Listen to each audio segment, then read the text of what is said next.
Gautam car drive చేసుకుంటూ అహల్య మొబైల్కి call చేస్తూ ఉంటాడు. కానీ అహల్య ఫోన్ లిఫ్ట్ చేయదు. ఇదేంటి, అహల్య గారు ఫోన్ ఎందుకు లిఫ్ట్ చేయట్లేదు, ఎక్కడున్నారు ఇంతకీ అని అనుకుంటూ కార్ డ్రైవ్ చేసుకుంటూ వస్తూ ఉంటాడు. మరోవైపు రౌడీల నుండి పారిపోయి తప్పించుకొని పరిగెత్తుకుంటూ వస్తూ ఉంటుంది అహల్య. ఉన్నట్టుండి గౌతమ్ కారు రోడ్డుపై ఆగిపోతుంది.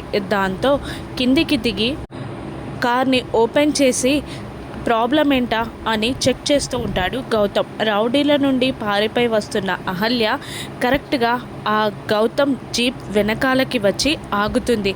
ఏం చేయాలా, రౌడీల నుండి ఎలా తప్పించుకోవాలా అని ఆలోచిస్తూ ఉంటుంది అహల్య.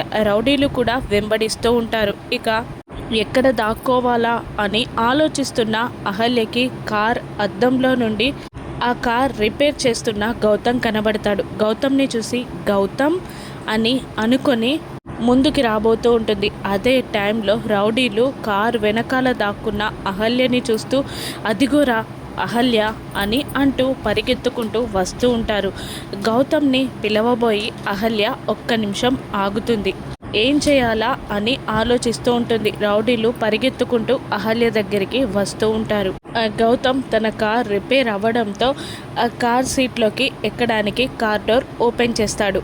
రౌడీలు వస్తూ ఉంటారు. కార్ వెనకాల అహల్య దాక్కుని ఉంటుంది. కార్ వెనకాలన్న అహల్యని గౌతమ్ చూస్తాడా, రౌడీలు అహల్యని పట్టుకుంటారా, అహల్యకి ఏదైనా ప్రమాదమా, అహల్యని గౌతమ్ కాపాడుకోగలడా?